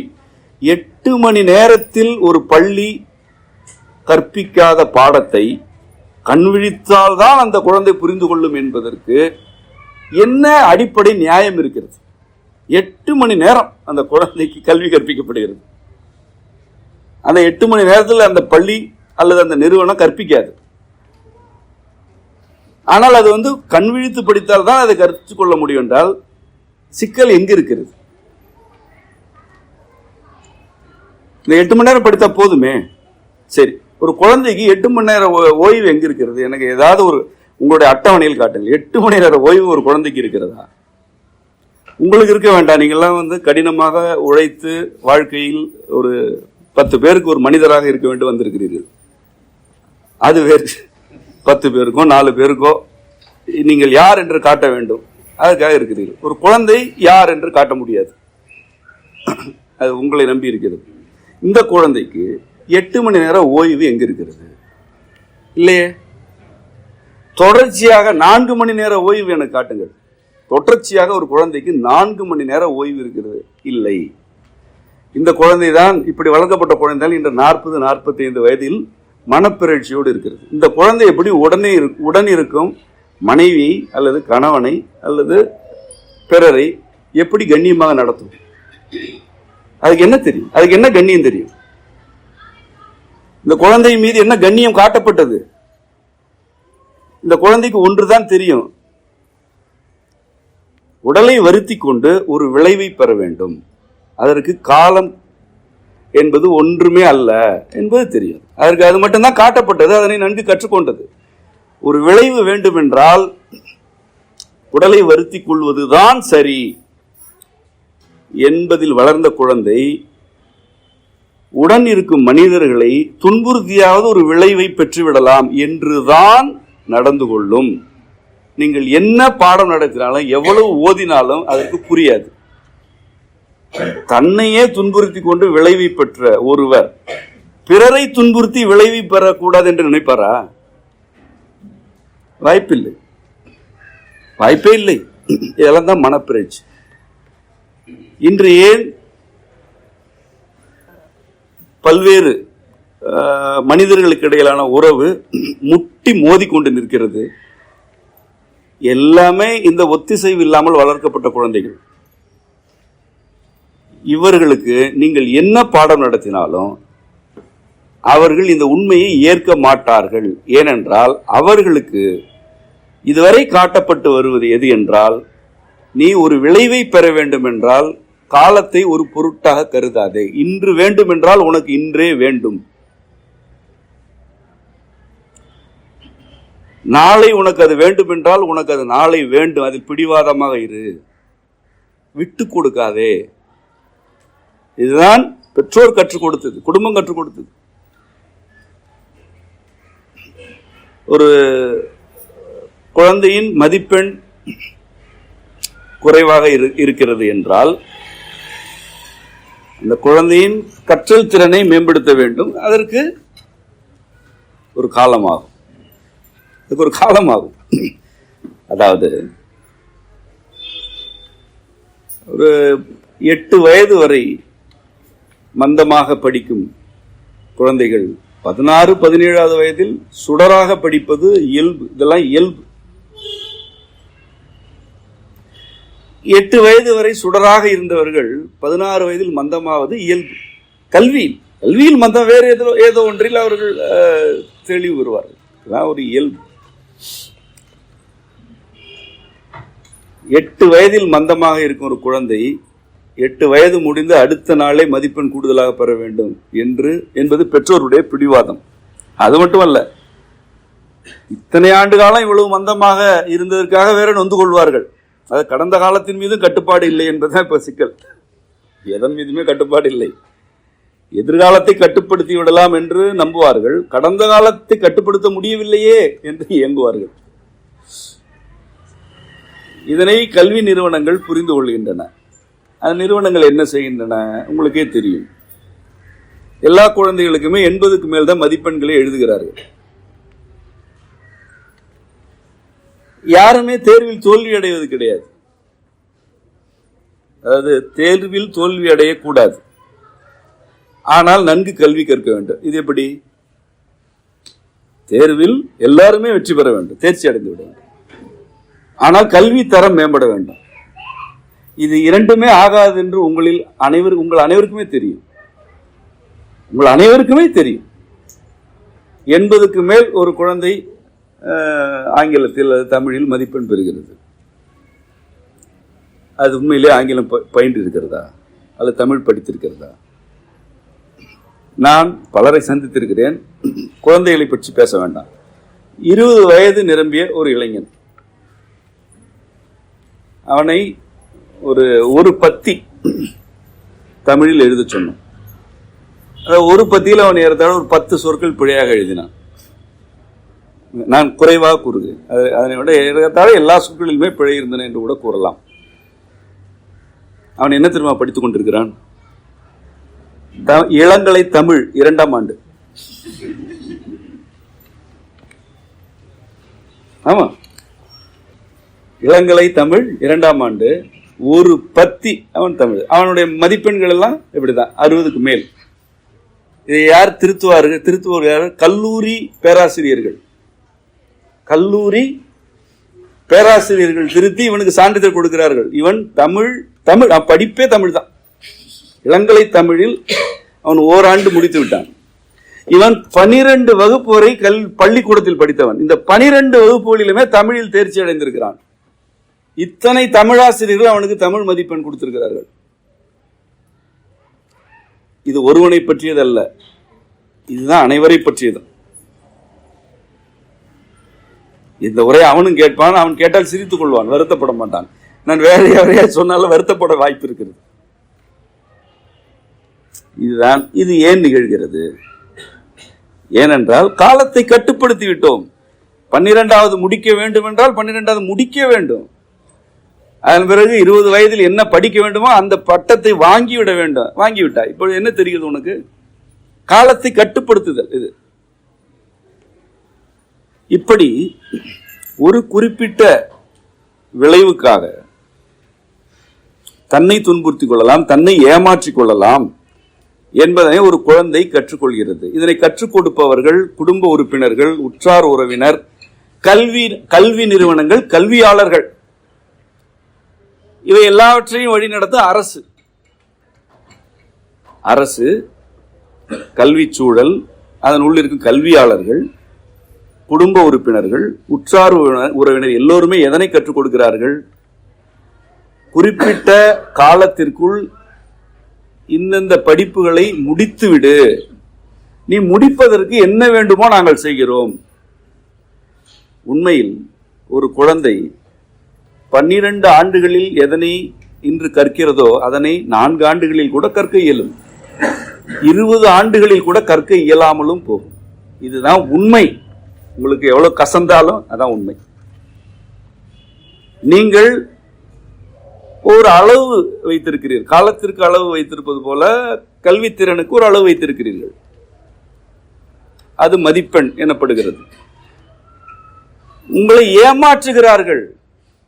உங்கள் குழந்தைக்கு கற்பிக்காமலே மதிப்பெண் வழங்குகிறார்கள். உங்களை ஏமாற்றுகிறார்கள். உங்களிடமிருந்து பணம் பிடுங்கிக் கொண்டு உங்களை ஏமாற்றுகிறார்கள். இதற்கு விலை பணம் மட்டுமல்ல, உங்கள் குழந்தையுடைய மனநலம். அது எதனையும் கற்றுக்கொள்ளாமலே தான் கற்றுக்கொண்டதாக கருதுகிறது. அது போலி பாராட்டுரைகளுக்கு பழக்கப்படுத்தப்படுகிறது. அதனிடம் நீங்கள் உண்மையை பேசினால் அது ஏற்காது. உங்கள் குழந்தையிடம் நீங்கள் உண்மையை உரையாட இயலாது. ஏனென்றால் பிழையோடு எழுதிய பிறகு அதற்கு 70 மதிப்பெண்கள் வழங்கப்படுகின்றன. அறிவியலின் அடிப்படை கூட தெரியாத குழந்தைகளுக்கு 80 மதிப்பெண்கள் வழங்கப்படுகின்றன. ஆகவே அது போலித்தனங்களுக்கு பழகி கொண்டிருக்கிறது. அதுவாக பழகவில்லை. நீங்கள் இந்த பழக்கத்தை அதன் மீது திணிக்கிறீர்கள். ஒரு நாள் அது உங்களை எதிர்க்கையில் நீங்கள் அச்சப்படுகிறீர்கள். ஏன் அச்சப்படுகிறீர்கள்? இப்படித்தான் வளர்த்தீர்கள். சரி, நீங்கள் வளர்த்து ஒரு 25 வயதுக்கு பிறகு கணவன் அல்லது மனைவி என்ற பெயரில் ஒரு இடத்திற்கு அனுப்புகிறீர்கள். அந்த 2 பேரும் எப்படி வாழ்வது? இது போலித்தனத்தில் வளர்க்கப்பட்டது, அதுவும் போலித்தனத்தில் வளர்க்கப்பட்டது. இந்த 2 உண்மையாக வாழ வேண்டும் என்று நீங்கள் எதிர்பார்க்கிறீர்கள். நீங்கள் என்ன உண்மையை காட்டினீர்கள்? அவர்கள் என்ன உண்மையை பார்த்தார்கள்? அவர்கள் எப்படி உண்மையாக இருப்பார்கள்? அந்த திருமணம் என்ற ஒரு நிகழ்விற்கான மனநிலையிலாவது கால ஒத்திசைவு இருக்கிறதா? அது இதோட கொடுமை. ஒரு குழந்தை பிறக்கும் பொழுதே இது எந்த அகவையில் திருமணம் செய்ய வேண்டும் என்று குறித்து விடுகிறீர்கள் இல்லையா? காலத்தை மீண்டும் கட்டுப்பாடு. இப்ப பள்ளிக்கூடத்தில் கட்டுப்படுத்தி வெற்றி முடிந்தது, வெற்றிகரமாக குழந்தை வந்துவிட்டது. வேலைக்கு எப்பொழுது செல்ல வேண்டும் என்ற கால கணக்கு இருக்கிறது உங்களிடம், அதிலும் வெற்றி. அடுத்த 3வது வெற்றி, இத்தனை ஆண்டுக்குள் இதற்கு திருமணம் செய்ய வேண்டும், கால கட்டுப்பாடு செய்தாயிற்று. அதன் பிறகு எக்கேடு கேட்டால் எனக்கு என்ன? அதான் இதான் நிலைமை. ஆனால் இப்படி சொல்லக்கூடாது. அதை எப்படி சொல்ல வேண்டும் என்றால், எங்களால் எவ்வளவு முடியுமோ பார்த்து பார்த்து செய்து ஒரு நிலைக்கு கொண்டு வந்து விட்டோம். இனி ஆண்டவன் பார்த்துக் கொள்வான்.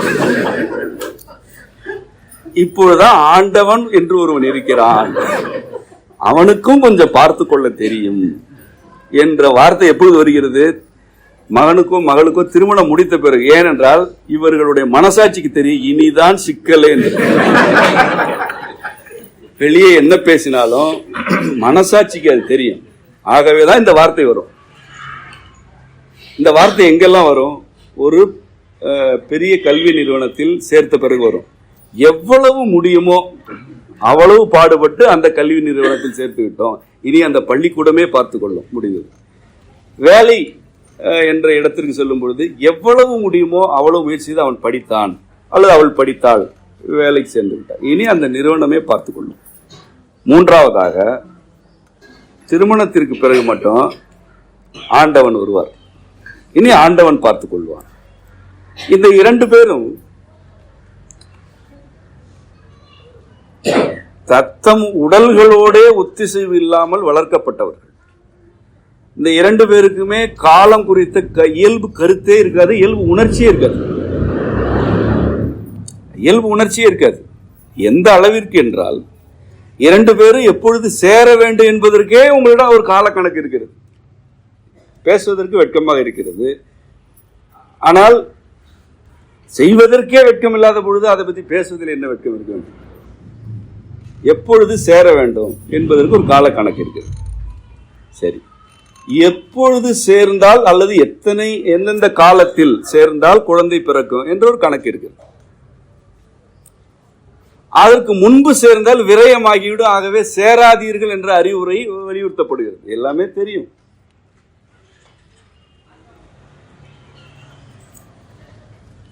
மீண்டும் இந்த குழந்தைகள் கூடுதலான காலக்கணக்கு அல்லது அளவுகளுக்குள் தள்ளப்பட்டிருக்கிறார்களே அன்றி இளமை பருவத்திலாவது மனதின் விரிவின்படி வாழ்வோம் என்ற வாய்ப்பு அவர்களுக்கு மறுக்கப்படுகிறது. சில மாதங்கள் ஆகிவிட்டால் கேள்வி எழ தொடங்கிவிடுகிறது. என்ன, ஏதாவது செய்தி உண்டா? எவ்வளவு பதட்டம் அது! ஏனென்றால் உங்களிடம் ஏற்கனவே ஒரு கால அட்டவணை இருக்கிறது. அந்த அட்டவணை, குழந்தை 7 மணிக்கு வாகனம் வரும், 7 மணிக்கு அது வாகனத்தில் ஏறி திணிக்கப்பட்டது. 4 மணிக்கு வீட்டுக்கு வரும், 4 மணிக்கு வந்து இறக்கி விடப்பட்டது. இந்த அட்டவணைக்குள்ளேயே இருந்த ஒரு குழந்தை இப்பொழுது எதனை செய்ய வேண்டும் என்று வலியுறுத்தப்படுகிறது என்றால், 4 மாதங்கள் ஆகிவிட்டன, இன்னும் என்ன செய்து கொண்டிருக்கிறாய், என்ன செய்தி இருக்கிறதா? அதெல்லாம் நிகழாது. அதான் சொல்லிவிட்டீர்கள் அல்லவா, ஆண்டவன் அதெல்லாம் அவன் கொடுத்தால்தான். அவன் கொடுத்து கொண்டுதான் இருந்தான். பெரும் நிலையில் அந்த குழந்தைகளை நீங்கள் வைத்தீர்களா? சரி, இப்பொழுதாவது விடுவீர்களா? இப்பொழுது நீங்கள் மீண்டும் அந்த கால சக்கரத்தை கையில் சுழற்றி கொண்டிருப்பவர்களிடம் செல்கிறீர்கள். அவர்கள் மீண்டும் ஒரு காலம் குறித்துக் கொடுக்கிறார்கள். நான் என்ன கேட்கிறேன், ஒரு குழந்தை பிறந்த நேரத்தை வைத்துத்தான் எல்லா கால கணக்குமே எழுதப்படுகிறது. அந்த பிறந்த குழந்தை உடனே இதற்கு எதிர்காலத்தில் குழந்தை பிறக்குமா பிறக்காதா என்று தெரியாதா? தெரியும் அல்லவா? தெரியுமா தெரியாதா? குழந்தை பிறந்த உடனேயே இதுதான் அடுத்த சோழ பேரரசர் என்று தெரிந்து விட்டது. சரி, அந்த பேரரசர் எவ்வளவு பிள்ளைகளை பெற்று போடுவார் என்றும் தெரிஞ்சிருக்கல்லவா? இந்த காலச்சக்கரம் தான் கையில் இருக்கிறது. இப்பொழுது எதற்கு மீண்டும் அதை தூக்கி கொண்டு அலைய வேண்டும்? உங்களிடம் பதில் இருக்காது. ஏனென்றால் நீங்கள் தீர்வை தேடவில்லை. நீங்கள் தீர்வு தேடினால் தானே பதில் இருக்கும். உங்களுக்கு தேவை என்னவென்றால் ஒரு விளைவு. அந்த விளைவு இயல்பாக நிகழக்கூடாது, உங்களுடைய வரையறைக்குட்பட்ட நேரத்தில் நிகழ வேண்டும். அதற்கென்று ஒரு காலப்போக்கு இருக்கிறது என்றால் அதனை நீங்கள் ஏற்க மாட்டீர்கள். இவ்வாறு இளைஞர்கள் ஒரு குடும்பமாக வாழ வேண்டும் என்று அனுப்பப்படும் போது அவர்கள் மீது இதுவரை திணிக்கப்பட்ட நேர வரையறை வன்முறை காரணமாக ஒருவருக்கு ஒருவர் வன்முறையில் ஈடுபடுகிறார்கள். இங்குதான் நான் கூறிய அந்த சிக்கல் வருகிறது. அதாவது உறக்கம் கிடையாது. பெரும்பகுதி இளைஞர்கள் இரவு பொழுது உறங்குவதில்லை. ஏதாவது ஒரு காரணம் சொல்வார்கள். இதெல்லாமே மனப்பிறழ்ச்சி. மனம் தெளிவாக இருந்தால் உறக்கம் வரும், இயல்பாக உறக்கம் வரும், இயல்பாக விழிப்பு வரும். அதனால் தானே மனநோய் என்றாலே முதலில் உறங்குவதற்கு மருந்து கொடுக்கப்படுகிறது. ஏனென்றால் உறக்கம் ஒருவரை மன இயல்பு நிலை கொண்டு வந்துவிடும். மருந்துகள் வழியாகவாவது உறங்கிவிட்டால் இயல்பான மனநிலை வந்துவிடும். அந்த அளவுக்கு உறக்கம் அடிப்படை. அது வேர். நான் கூறினல்லவா, மனநலத்தின் வேர் உறக்கம். அதுதான் வேர். இந்த இளைஞர்கள் இரவு உறங்குவதில்லை. ஏதாவது ஒரு காரணம். யாராவது உறங்கினால் பிடிப்பதில்லை. அதுதான் சிக்கல். உனக்குத்தான் தூக்கம் வரவில்லை, யாராவது தூங்கினால் கோபம் வருகிறது.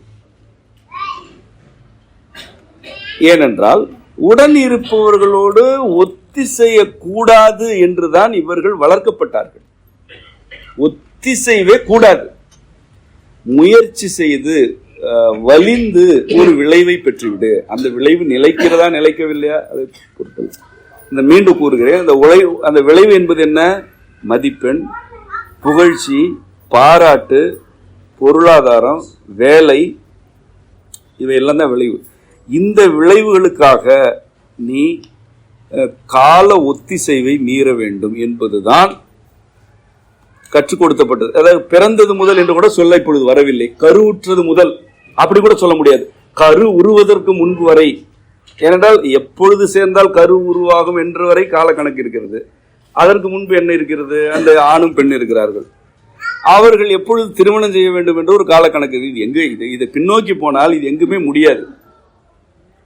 இந்த கால வரையறை, கால கட்டுப்பாடு என்ற கற்பிதம் எங்கு தொடங்குகிறது என்று உங்களால் ஒரு இடத்தை இதுதான் தொடக்க புள்ளி என்று உங்களில் யாராவது கண்டுபிடித்தால் அது தவறானதாகத்தான் இருக்கு. என்னால் கண்டுபிடிக்க முடியவில்லை. இது எங்கு தொடங்குகிறது என்று ஒரு புள்ளி வைத்தால் இல்லை இதற்கு முன்பே என்று ஒன்று இருக்கிறது.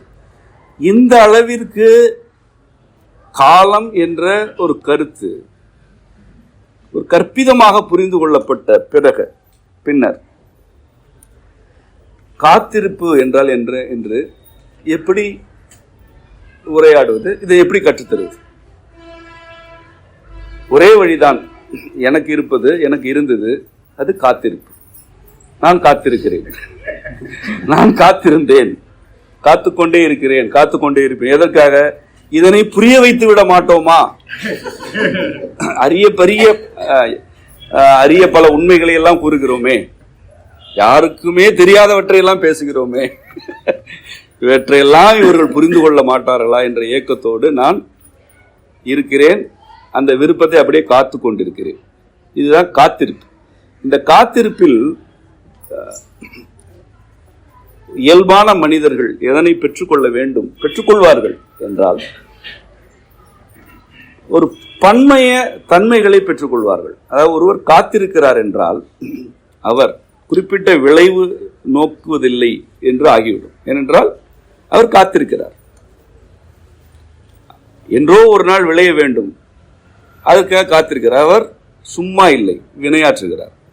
ஒவ்வொரு வினையிலிருந்து பல விளைவுகள் வெளிப்படும். ஒவ்வொரு விளைவையும் அவர் உள்வாங்குவார். காத்திருப்பவர் இயல்பாக அதனை செய்து விடுவார்.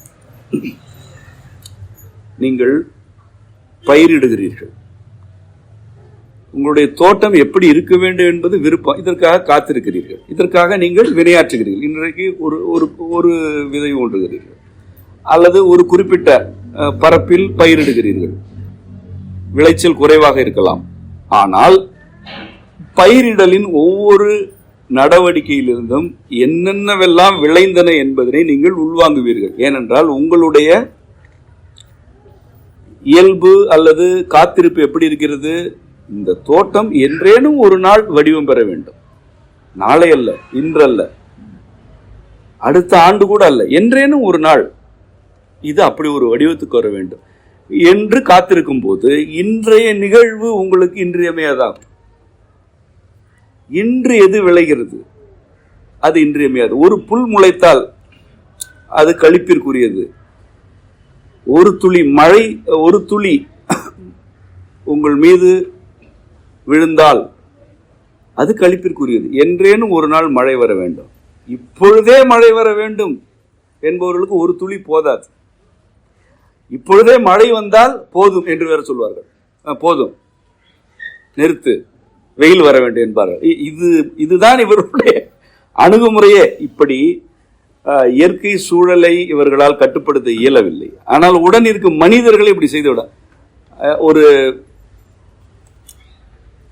ஏதேனும் ஒன்று செய்ய சொல்கிறார்கள், அதை உடன் இருப்பவர்கள் செய்கிறார்கள். சரி, போது, நிறுத்து, அவ்வளவுதான். மறுபடியும் செய்ய வேண்டும், செய்ய வேண்டும். போது, நிறுத்து என்றால் நிறுத்த வேண்டும். அது உணவு சமைப்பதாக இருக்கலாம், அல்லது ஒரு இடத்திற்கு செல்வதாக இருக்கலாம், எதுவாக வேண்டுமானால் இருக்கலாம். வேண்டும் என்றால் உடனே வேண்டும், வேண்டாம் என்றால் உடனே வேண்டாம். ஒரு மனிதருடைய மனநிலையில் மாற்றம் வர வேண்டும் என்றால் அதற்கு என்ன வேண்டும்? காத்திருக்க வேண்டும், அதுக்காக வினையாற்ற வேண்டும். நாம் மாற்றத்தை விரும்புகிறோம், அது சீர்கேடாக இருக்கிறது என்றாலும் கலங்காமல் காத்திருக்க வேண்டும். மாற்றம் நிகழ வேண்டும். மாற்றம் மறைவாகத்தான் இருக்கும். அது நிகழட்டும் என்று வினையாற்ற வேண்டும்.